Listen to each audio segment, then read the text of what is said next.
Hello there and welcome to the Good Old Days of Radio show.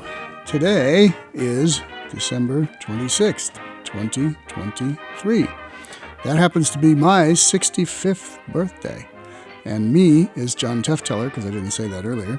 And I turned 65 today. We figured that since it's my birthday, we would do something special, and we did, and I'll tell you about that at the end of the show, because there's something else that you need to go and watch instead of just listen to. But for now, this is the Good Old Days of Radio show podcast version, audio version, and so I decided to do a program that features Groucho Marx towards the end. Now, you have to wade through a bunch of other stuff before you get to Groucho, so that's up to you. It's an episode of Command Performance that's hosted by Spencer Tracy and also features Victor Borge. If you're into Victor Borge, he does a routine on this. I know a lot of older folks, when I was young, liked Victor Borge a lot. I never really got into him, but hey, if you like him, he's on here. As well as the Kingsmen with Ken Darby singing. Ken Darby was the leader of the Kingsmen. They appeared on Fibber McGee and Molly. And Ken Darby's daughter, Kim Darby, is the sidekick to John Wayne in the movie True Grit. Also heard will be Clarence Nash doing the voice of Donald Duck, Goofy, and Pluto. And Hans Conried doing a little voiceover thing. Command Performance, as I've explained before, but for you who have not yet heard this explanation, because it might be fresh to you, Command Performance was never heard in the United States of America. It was a special program created for overseas personnel, soldiers, sailors, anybody in the Army or armed forces of any kind, and the stars and the writers and the directors and the producers, they all worked for free. They gave top-notch performances, good writing, good everything, but they all worked for free as a contribution to the war effort. Now, Groucho Marx had finished up with the last of the MGM films, The Big Store, in 1941, and went on to tour the country in the United States as part of the Hollywood Victory Caravan, which was a whole bunch of stars, Laurel and Hardy, Jimmy Cagney, on and on and on, Cary Grant. They toured the entire United States raising money for the war effort. One of the skits that Groucho would do on these caravans across the United States was a little thing called the Thorndykes. Now, it had originated on The Circle, which was a program from 1939 over NBC that Groucho and Chico appeared on along with a bunch of other stars.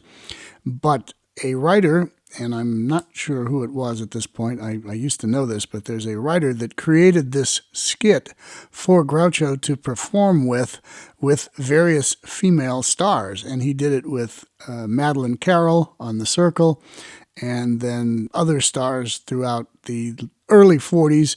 And by the time we got to Blue Ribbon Town in 1943, that was his show in 1943, he'd pretty much abandoned the skit. But while they were doing it, it was an amusing thing, and they varied it slightly for each different version of it. And that's what they're going to do on this show today. So if you just want to hear Groucho and Barbara Stanwyck, you got to fast forward somehow on your podcast to the last 10 minutes or so of this show. If you're content with listening to Spencer Tracy and Ken Darby and Victor Borge and all that, then sit back and listen to that. But that's what we have for you on the Good Old Days of Radio show today, and then a special announcement at the end of something else you can do today. Okay, that's it. Here we go with Command Performance. This is show number 20 from June 30th, 1942.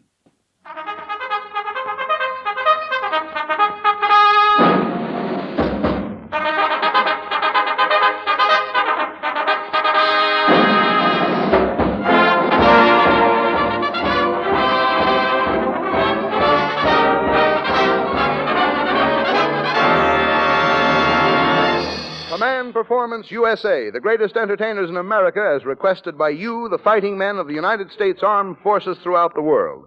Command Performance, presented this week and every week till it's over there.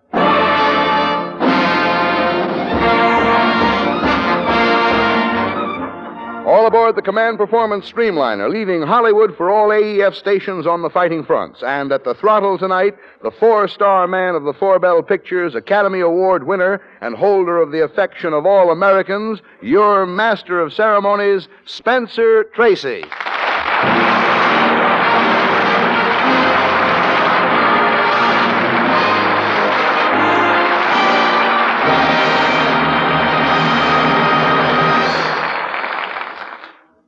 Thank you, Paul Douglas, and hello, fellows. And a special hello to 5 Marine Corps lieutenants at Midway Island. On May 26th, one of you fighting Americans wrote in from APO 863 and said, "We are a battalion of doughboys somewhere in the Atlantic. And if you folks at home will furnish the dough, we'll furnish the boys. And together we'll furnish a new home for the world to live in." Well, count us in on that deal, mister. And keep counting on us till those 3 challengers take the count of 10 over there. Now let's dig into those letters and start your big show. For Sergeant A.B. and his buddies at APO 957, for those 5 Navy chips on the USS Whitney, and for scores of you in places we can't mention, Command Performance gets rolling with Liza and lovely Mary Lee.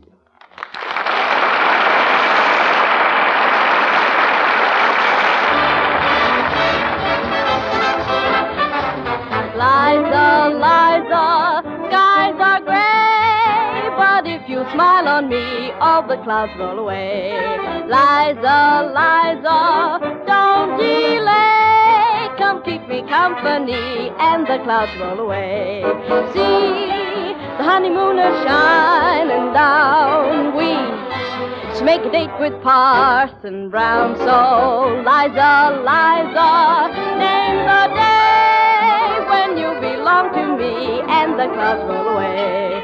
Liza, skies are gray, but if you come and take a chance with me, the clouds will roll away.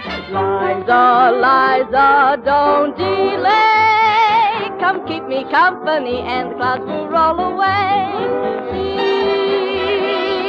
the honeymooners shining down, we should make a date with Parson Brown. Liza,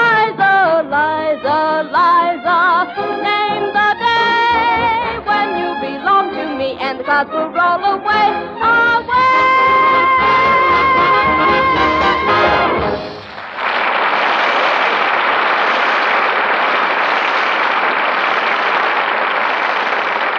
Thank you, Mary Lee.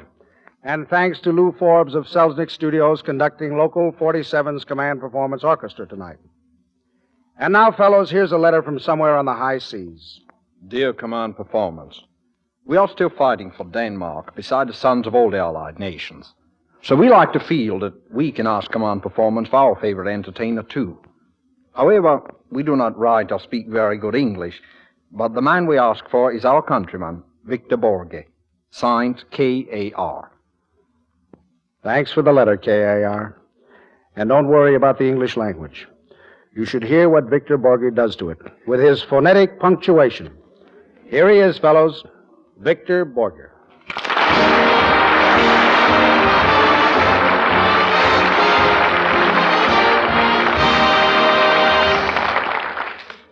When I came to this country about 19 months ago, I couldn't speak one word of English or any other language. And I tried to learn it as fast as possible by listening to people when they talked, and they talked very fast. So all I learned was... So I tried to do the same thing, and I spoke very fast myself. And it went very good. But nobody understood what I said. So later on, I learned a few words, and now I think I understand quite a lot. But still, I think that people don't understand each other. And I tried to find the reason for that, and I think I found it. When you write a letter, you use punctuation, commas and periods and question marks and exclamation points. So if you write a sentence like, "Was I an idiot?" and you put a question mark after, then it's a question whether you was or not. You have the same sentence with an exclamation point after, There isn't any doubt. But it still is the same sentence. So how do you know when you talk what you mean, when you don't see those signs of punctuation mark? And that's why I invented the phonetic punctuation. It means that while talking, you use punctuation marks. And I think this will improve the language. And I'll just give you a few examples how it would sound. Each little sign gets its own sound. So while you're talking, you use those sounds so you always understand what the sentences mean. If you have a period, you just do. It's very simple. That's a period. Now comes a dash. A dash is. Now you have a period and a dash. Now comes an exclamation point. An exclamation point is a vertical dash with a period underneath. So now you can figure out what that is. All right, I'll help you. Exclamation point. Now, a comma. Comma is very simple. Just. And quotation mark are two commas. Just. Now, the most difficult of them all is a question mark. It takes almost 2 men to learn it. I think we are enough here anyway to learn it. And here's the question mark.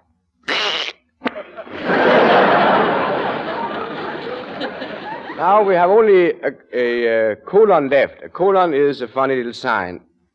It contains of 2 small dots. You put them over or under each other as you prefer it. And if you don't want to do that, you can do it the other way. And now I have a little book here written by Shakespeare. And it contains a couple of short stories. But I just find one, so you can get an idea how it sounds. But when just find the right one here. Here's one right in the middle of the book on page 2. It happened in the year 1296. In the open window there suddenly came light. Beautiful Eleanor sat alone dreaming of but one thing.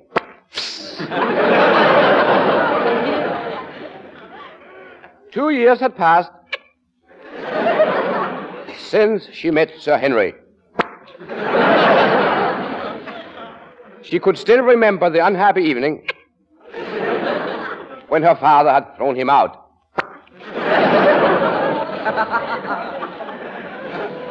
They had been sitting in the park, and Henry had said,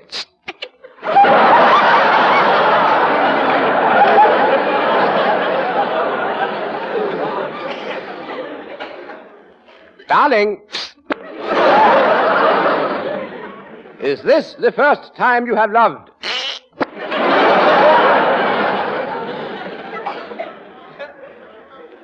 And she had answered,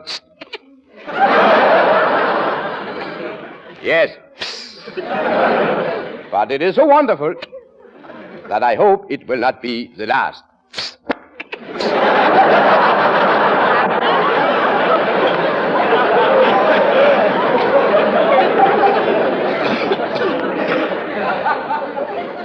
Suddenly she heard a well-known sound. She heard it again, and again. It was he. In 2 strides he was near her, embraced, kissed, and caressed her. "Henry! What is love?" she asked. He answered, "Well, I cannot live without."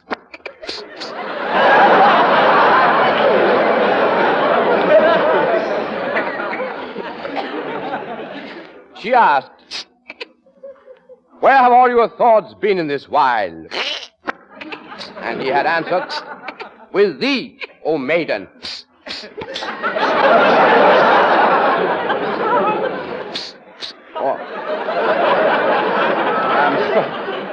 I'm sorry, this is wrong. This should have been there, but... Suddenly he was gone. All she heard was the well-known sound of his retreating horse.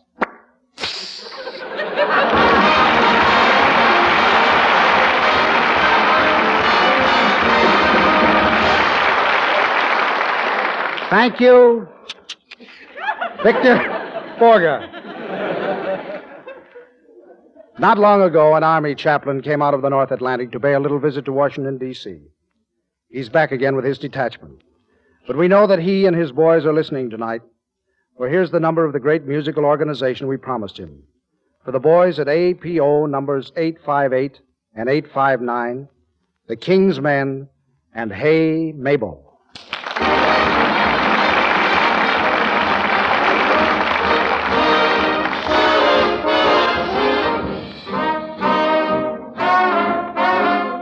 There's a girl who lives next door to me, who's got the fellas up in a tree. They all go for her in a great big way, but she won't tumble down, so here is what they say. Hey Mabel, hey Mabel, hey Mabel, Mabel, hey! When she's walking down the street, all the boys yell mighty sweet. Hey Mabel, wait for me, wait for me. When she wears a diamond ring, all the boys begin to sing. Hey Mabel, wait for me, wait for me. She's as popular as any girl can be. She's a household name in every family. But the one she wants so bad ain't the guy who yells like mad. Hey Mabel, Mabel, wait, wait for me. Oh Mabel, why won't you linger a while? Oh Mabel, wait for me. Oh Mabel, please wait for me.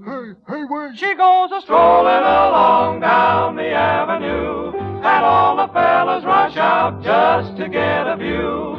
Hey Mabel, why don't you wait for me? Me too, me too. There ain't a fella in the neighborhood who wouldn't walk a mile to get a nod of her head or to see her smile.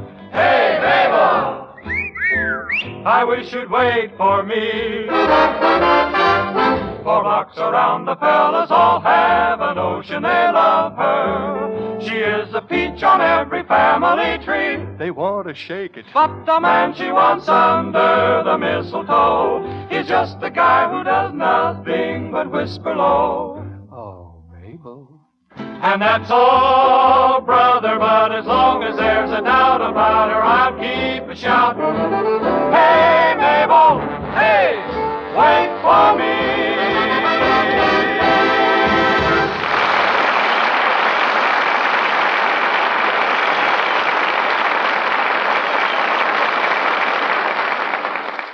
Thank you, King's Men.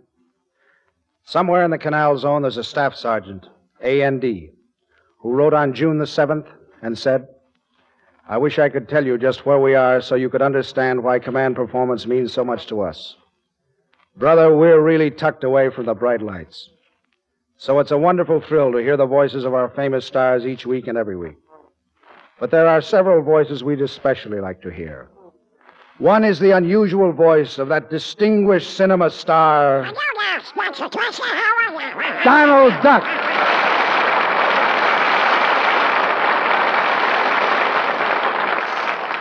And here with Donald Duck, his sidekick, that great mental giant who greets you with... Oh,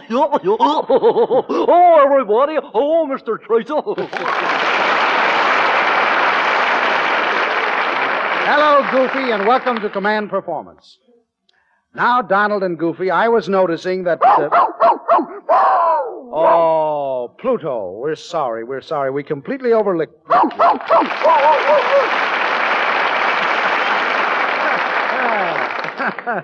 Now, Donald, I was about to tell the boys overseas that you and Goofy and Pluto have prepared a special message to Adolf Schicklgruber. Yeah, that's right, Mr. Spencer, that's right.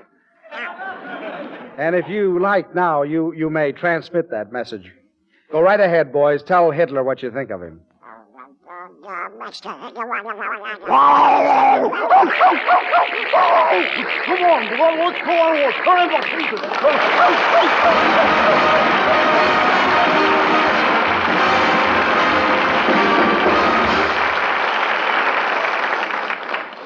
Thank you, Donald Duck and Goofy and Pluto, for filling the request of Sergeant A&D in the Canal Zone.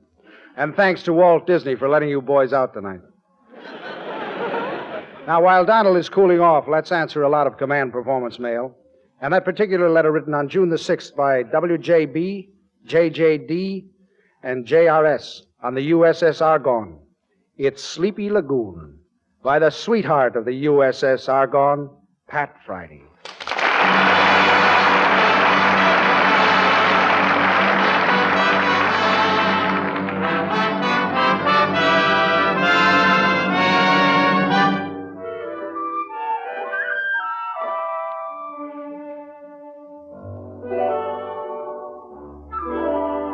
Sleepy lagoon, a tropical moon, and two on an island. A sleepy lagoon and two hearts in tune in some lullaby land.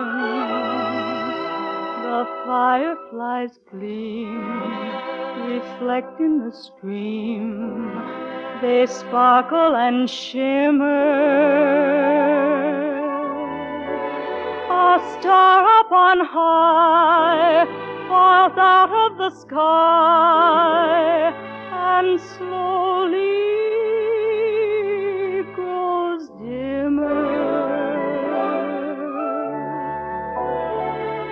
The leaves in the trees all dance in the breeze and float on a ripple. We're deep in a spell while nightingales tell of roses and dew.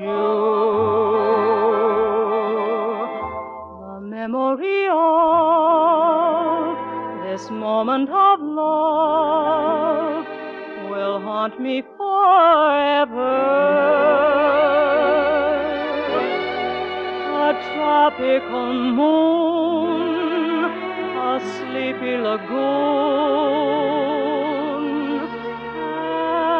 and you.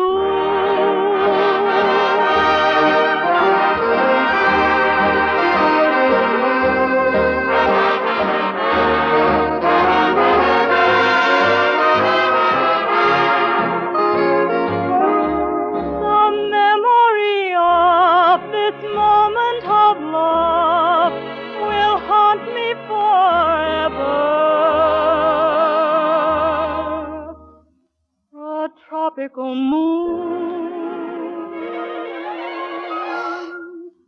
a sleepy lagoon, and you.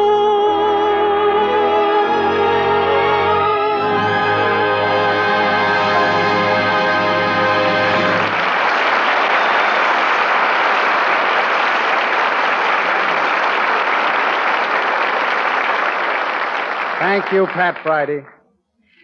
And now, fellows, two very famous stars step forward to answer hundreds of your letters. Letters from the jungle mutters of Panama, from Sergeant G.P.G. and his gang in Cuba, from the Three Musketeers from Muskegon, now in North Ireland, from those 12 grease monkeys somewhere in Australia, and from all corners of the earth, by worldwide command of the AEF, Groucho Marx and Barbara Stanwyck.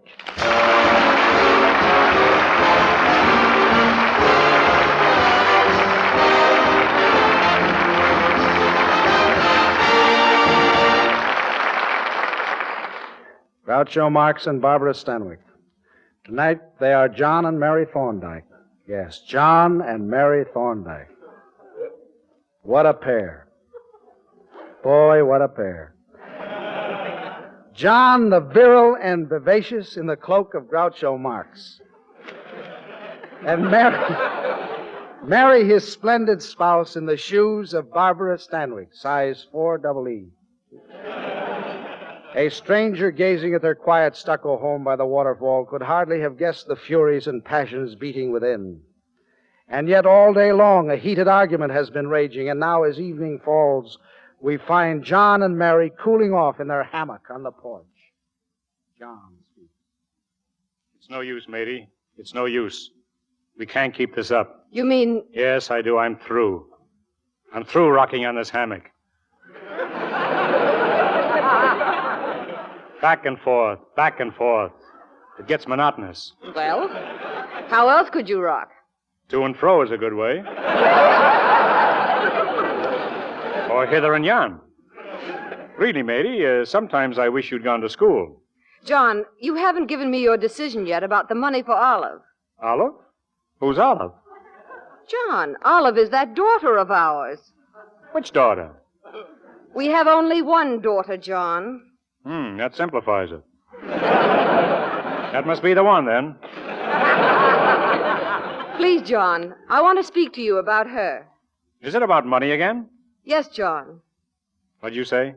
I said, yes, John. John? Who's John? You're John, dear.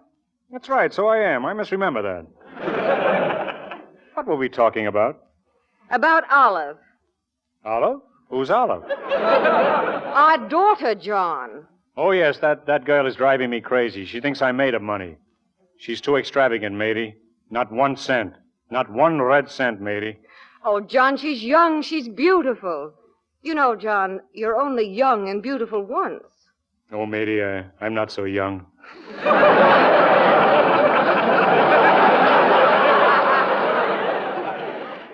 I don't think I can stand it much longer. The way you two act. We sit at dinner. Olive staring at you. You staring at Olive. You don't speak. Why? Don't you like Olive? I like pickles. I'll have to cultivate a taste for Olive. Oh, John, it's terrible. The very atmosphere is charged. I meant to speak to you about that, matey. Everything is charged around here. It's got to stop. You don't know the value of money. But it's not for me, John. It's Olive. Olive? Who's Olive? Please, she's our daughter. We have a lot of children, haven't we? No, just one. And she must have nice things. Oh, John, dear, you must expect to spend money on a pretty girl. I always did. What? I mean, I love you, matey. And don't forget, I worked hard for my money. Until you married me. Remember, dear, I'm a Thorndike. I gave you my name in exchange for your money. Now I have your money and you have my name. And I have my name and your money. Oh, it's all so confused and complicated and confused. John, I just can't have my daughter staying behind while her friends enjoy the pleasure and niceties of life. She's a Thorndike, John. Who's a Thorndike? Olive, our daughter. Naturally. Well, what do you say, John? Yes or no? Yes, I say no. But you can't refuse your own flesh and blood. Matey, I don't want to refuse her. It's just that we've got to be careful now of money. Now of all times. Have I told you how things are down at the office? No. Well, You mean... Worse than that. Oh, I didn't know. Oh, then, John, maybe we shouldn't. No, matey, because I love you, I'll call the bank and see if they can do something. Oh, you're fair, John. And square. Give me that phone. Hello, operator. Give me the Last National Bank.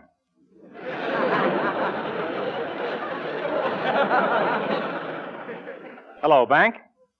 Give me the receiving teller. Hello, receiving? How are you? How's my balance? What do you care who this is? I'm asking you a civil question. I expect a civil answer. How's my balance? All right, I'll let you in on a secret. This is Thorndike. Now then, how do I stand? I'm a bit surprised myself. Is it really that bad? It is? Well, I guess it is. Goodbye, receiving. What did he say, John? He didn't say. It was after 3 o'clock and the bank was closed. Well, John, I know you'll do the right thing as you see it. Well, perhaps it was wrong of me to ask you to spend the money. It was just that I felt so sorry for Olive. Olive? Who's Olive? John, Olive is our daughter. How nice. Well, if you put it that way, matey, I can't resist. Tell whatever her name... What did you say her name was? Olive. Oh, well, tell her she can have the money. Oh, John, you're wonderful. You're fine. Olive will be so proud and happy. Oh, John, kiss me, kiss me, kiss me. Oh, stop your nagging.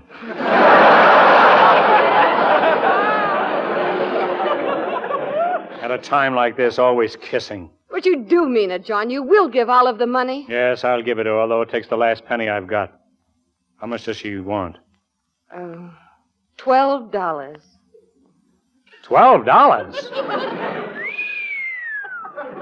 But she wants to buy a pair of alligator shoes. She'll spoil the beast. I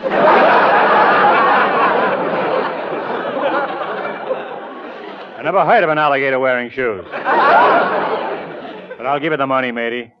Yes, I'm doing a noble thing. Oh, noble John. I'm a Thorndike. I'm doing a thing that will outlive marble and the gilded monuments of princes. Oh, beautiful. Am I really? Say it again, matey. Keep on saying it. Perhaps you think it's better Oh, nonsense. She shall have it. Why, nothing's too good for Olive. Olive? Who's Olive? Who? Olive. Who's she? I don't know, but I've seen you someplace before.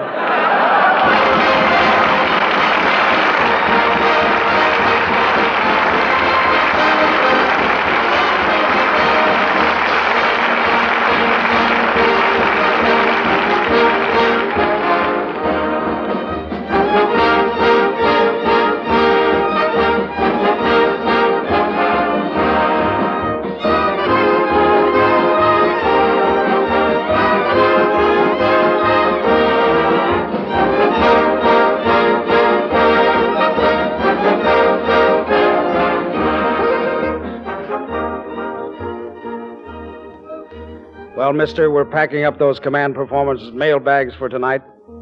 But you know by now that this big show of yours will be on deck again next week. That's a promise. And here in the USA, a promise is something we keep. In the Axis world, they keep a promise just long enough to break it. This is Spencer Tracy, then, thanking you for this invitation to your own personal radio show. And speaking of shows, you're playing the leading role in the biggest show on earth. And you're doing fine. And listen, man, if a certain little guy with a black mustache and a black heart thinks he can get a free pass to your show, tell him he's paying the full price. But give him a very special seat, the hot seat. Good night.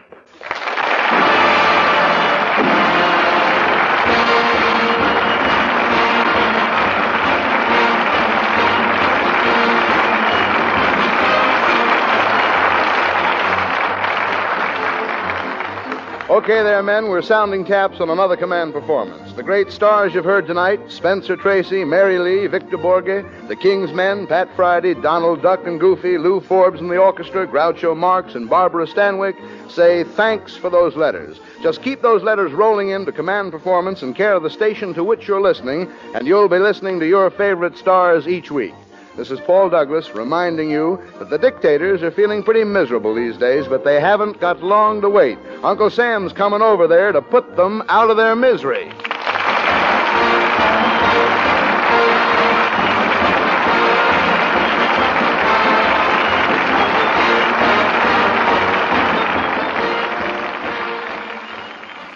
Okay, Groucho with Barbara Stanwyck, John and Mary Thorndyke. Olive? Who's Olive? That was the tagline and the big joke. And they, as I said in the beginning of this, they did this skit probably 20 or 30 times on radio, and it was done even more frequently than that when they were on stage for the Hollywood Victory Caravan tour.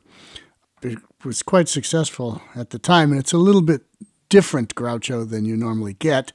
It's still funny, but it's not quite the normal Groucho, so I picked that one for those reasons today. Okay, special announcement. If you're into Groucho or the Good Old Days of Radio show or both, and you want to see, and I emphasize the word see, an episode of this show, we have created for you a video. You will find the link to it in the podcast description. So when you go to the Good Old Days of Radio Show podcast and you look in the description, you will see a link there to go to YouTube. And it will take you to a special edition, a video edition of the Good Old Days of Radio Show, where you will see me and you will see a script. And we did a little bit of this before. Last year or earlier this year, we did a little bit of this, but we decided to do the entire episode of the very first You Bet Your Life show with Groucho for DeSoto Plymouth Dealers. And we have the original script, courtesy the collection of John Goodell, which is now in my collection. And we go through page by page so you can follow along with the script and you can see how Groucho ad-libbed or where he ad-libbed or where he didn't, and how they would put the show together based on a script. Most people do not realize that You Bet Your Life was heavily scripted. It was. Sorry to break any illusions there. But even heavily scripted, Groucho still did his ad-libs and all that when he wanted to or could. So, as a special treat for my birthday, my 65th birthday, and a special treat to the audience of the Good Old Days of Radio Show, go to the video version of this on YouTube, click on that link, and watch me as I introduce the script and what we're doing, and then you can follow along with the script, and you can actually see a little bit of the studio where we do the Good Old Days of Radio Show, and have fun watching something instead of just listening for a change. So anyway, that's it. Happy birthday to me, and we are done with the Good Old Days of Radio Show for today. Back on Thursday with our normal, I think we're still in Noir, I'm not sure, wherever we are. And then Tuesday we'll have more comedy or drama or something like that for next week. Okay, this is John Tefteller in the Good Old Days of Radio Show saying thanks for listening and go to YouTube. Bye.